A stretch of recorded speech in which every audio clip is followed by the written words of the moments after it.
ప్రతిపక్షంలో మెడపై కత్తి పెట్టి తోట చంద్రయ్య చేత ఒక్కసారి వాళ్ళ నాయకుడికి జయగొట్టమని చెప్పారు. కానీ తోట చంద్ర ఏమన్నాడు? జై తెలుగుదేశం, జై చంద్రబాబు అని ప్రాణాలు కోల్పోయాడు. ఇట్లా ఎంతోమంది కార్యకర్తల త్యాగం ఉంది. కార్యకర్తలను గుర్తించేదానికి, వాళ్ళు నా గుండెల్లో పెట్టుకుని కాపాడుకునేదానికే కార్యకర్తనే మా అధినేత నేను ప్రకటిస్తాం జరిగింది. అందుకే ఇక్కడ ఉన్న మిమ్మల్ని అందరికీ పిలిపిస్తున్నా, వేదికమైన ఉన్న వాళ్ళందరూ కూడా పిలిపిస్తున్నా. కార్యకర్తలకు అందుబాటులో ఉండాలి, నిరంతరం కార్యకర్తల కోసం పనిచేయాలి. కేవలం సంక్షేమ అభివృద్ధమే కాదు, కలయిక అవసరం, కూర్చుని మాట్లాడుకుంటూ అవసరం. మీరందరూ చూశారు గడిచిన 2 సంవత్సరాలు ఎన్ని ఆర్థిక ఇబ్బందులున్నా ఒక అద్భుతమైన సంక్షేమ అభివృద్ధి కార్యక్రమాలు మనం చేస్తున్నాం. ఇక్కడున్న అందరూ ఆలోచించాలి. చాలని 200 రూపాయల పెన్షన్ని 2000 రూపాయలు చేసింది ఎవరు? మన నాయకుడు చంద్రబాబు నాయుడు గారు. అదే పెన్షన్ని తిరిగి 4000 రూపాయలు తొలి సంతకంలో చేసింది కూడా మన ఎన్డీఏ ప్రభుత్వం. ఒక పెన్షన్ల కోసం ప్రభుత్వం సుమారుగా 35,000 కోట్ల రూపాయలు ప్రతి సంవత్సరం ఖర్చు పెడుతుంది. ఇంకో పక్కన తల్లికి వందనం. ఎన్నికల ముందల హామీ ఇచ్చాం, ఇంట్లో ఎంతమంది బిడ్డలుంటే అంతమంది బిడ్డలు తల్లికి వందనం ఇస్తాను. ఇచ్చిన హామీ మనం నిలబెట్టుకున్నాం. మహిళలు ఉచితంగా బస్సులో ప్రయాణించి హక్కు కూడా కల్పిస్తాను, స్త్రీ శక్తి కింద అది కూడా అందించాం.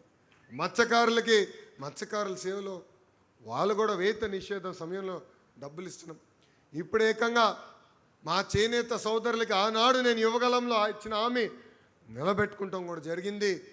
హ్యాండ్లూమ్ ఉంటే 200 యూనిట్లు కరెంట్ ఉచితంగా, పవర్ లూమ్ ఉంటే 500 యూనిట్లు ఉచితంగా కరెంట్ కూడా మన ప్రభుత్వం అందజేస్తుంది.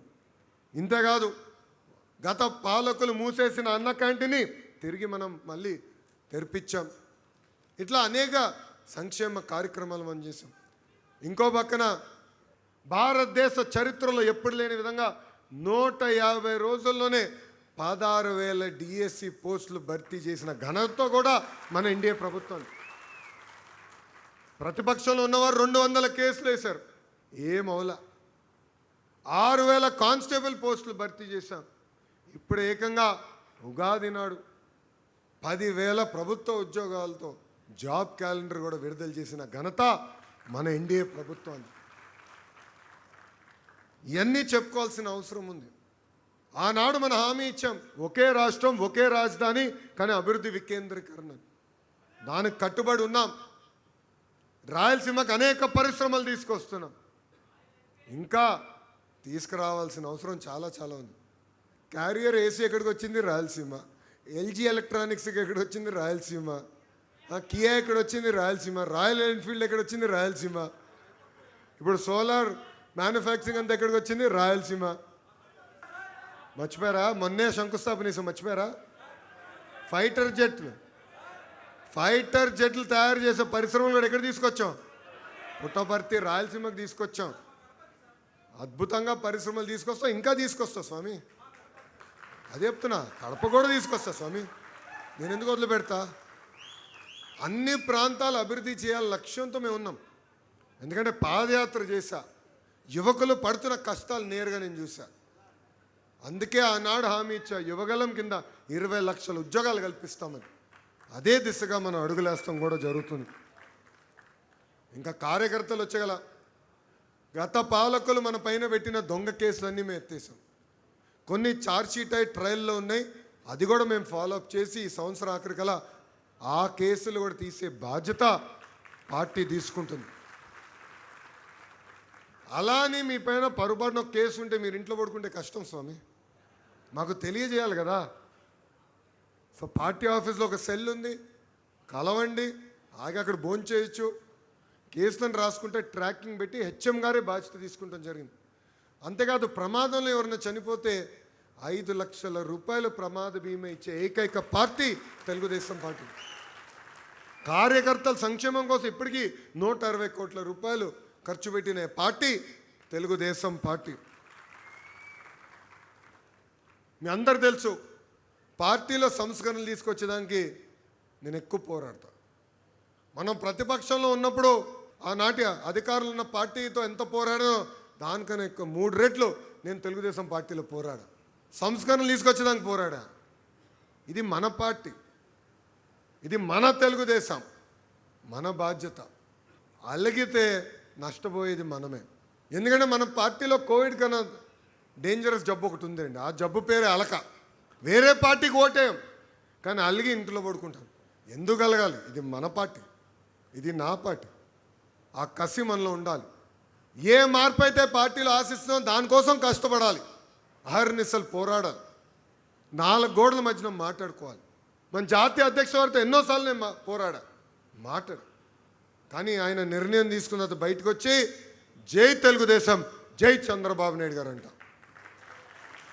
సో కార్యకర్తలందరూ కూడా నేను కోరుతున్నా, సమస్యలు ఉంటాయి, దేవుడు కూడా అన్ని కోరికలు తీర్చలేడు కదా, కానీ మన సమస్యలు మనం పరిష్కరించుకోవాలి. మీరన్నా నన్ను కన్విన్స్ చేయాలి, నేనన్నా మిమ్మల్ని కన్విన్స్ చేస్తాను తప్ప పొరపాటుని ఎవరైనా అలిగి ఇంట్లో పడుకుంటే మళ్ళీ మాధవిరెడ్డి గారు వచ్చి మిమ్మల్ని బయటికి లాక్కుని తీసుకెళ్తారు. పెద్దలు అన్నట్టు అనేక నామినేట్ పోస్టులు కూడా భర్తీ చేశాం. 2 సంవత్సరాలు అయిన తర్వాత వేరే వాళ్ళు కూడా అవకాశం వస్తుంది. మీరందరూ ఫీల్డ్లో ఉండండి. మా చుట్టూ తిరిగితే మీకు పదవులు రావు. ప్రజల చుట్టూ తిరగండి. మిమ్మల్ని ఎత్తుక్కుంటూ వచ్చే బాధ్యత తెలుగుదేశం పార్టీ తీసుకుంటుంది. పాదయాత్రలో కార్యకర్తలందరూ నన్ను కలిసినప్పుడు ఒక విషయం అడిగారు, అన్నా పనిచేసే వాళ్ళు గుర్తించాలి, అందుకే టెక్నాలజీ తీసుకొచ్చాం, మై టీడీపీ తీసుకొచ్చాం. ఎంతమంది వాడుతున్నారు మై టీడీపీ యాప్? చేతులు పైకెత్తండి. 70%.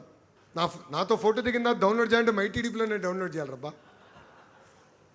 మై టీడీపీ యాప్ ఎందుకు తీసుకొచ్చా అంటే, ఒక టాస్క్, ఒక బాధ్యత ఇచ్చినప్పుడు, పని పెట్టినప్పుడు వెళ్ళి సక్రమంగా నిర్వహించారో లేదా, ఎవరు చేస్తున్నారు, ఎవరు చేయట్లేదు, ఎవరు యాక్టివ్గా ఫీల్డ్లో ఉన్నారు తెలుసుకున్నాక ఏర్పాటు చేశాం. టెక్నాలజీతో జోడిస్తేనే వాస్తవాలు మనం తెలుసుకోగలుగుతాం. మై టీడీపీ యాప్ను వాడండి. పార్టీ ఏదైతే బాధ్యతలు మీకు అప్పగిస్తుందో అది మై టీడీపీ యాప్ ద్వారా మాకు తెలియజేయమని ఈ సభాముఖంగా కార్యకర్తలందరూ నేను కోరుతున్నాను. ఇంకా మహానాడు ఉంది. గౌరవ ప్రధానమంత్రి నరేంద్ర మోడీ గారు, ఎందుకంటే స్ట్రెయిట్ ఆఫ్ హోర్ముజ్లో ఇజ్రాయెల్ అదేవిధంగా ఇరాన్ మధ్యన యుద్ధం జరుగుతుంది, పెట్రోలియం ప్రోడక్ట్స్ ధరలు బాగా పెరుగుతున్నాయి, సో అందరం ఖర్చులు తగ్గించాలి, కన్జంప్షన్ తగ్గించాలని గౌరవ ప్రధానమంత్రి గారు పిలుపునిచ్చారు. ఆ పిలుపు మేరకు మీరు వర్చువల్గా మహానాడు అటెండ్ అవ్వాల్సిన అవసరం వచ్చింది. నాకు కూడా కోరుకుండే నెల్లూరులో అద్భుతంగా చేద్దాం, దిమ్మ తిరిగే విధంగా చేద్దాం. అందరం కసితో ఉన్నాం. కొంచెం దిష్టి తగిలినట్టుంది. మా వేమిరెడ్డి ప్రభాకర్ రెడ్డి గారికి ఒకటే గొడవ, అందరు కళ్ళు పడినారు అబ్బాయి మా పైన, అందుకే చేయలేకపోతున్నాం అని. కానీ క్లస్టర్ ఇన్ఛార్జెస్ అందరూ ఒకసారి నుంచోండి. బాధ్యత మీ పైన ఉంది. ప్రతి క్లస్టర్లో ఏర్పాట్లు చేయాలి. క్లస్టర్ కింద ఉన్న కార్యకర్తలందరినీ, అదేవిధంగా కేఎస్ఎస్ని, నామినేటెడ్ పదవులు ఉన్న వారందరినీ క్లస్టర్ తీసుకొచ్చి పార్టీ ఏ కార్యక్రమం అయితే మహానాడు మనం వర్చువల్గా చేస్తున్నాం అది జయప్రదం చేసే బాధ్యత ఇక్కడున్న క్లస్టర్ ఇన్ఛార్జెస్ అందరి పైన ఉందని ఈ సభాముఖం నేను మిమ్మల్ని కోరటం కూడా జరుగుతుంది.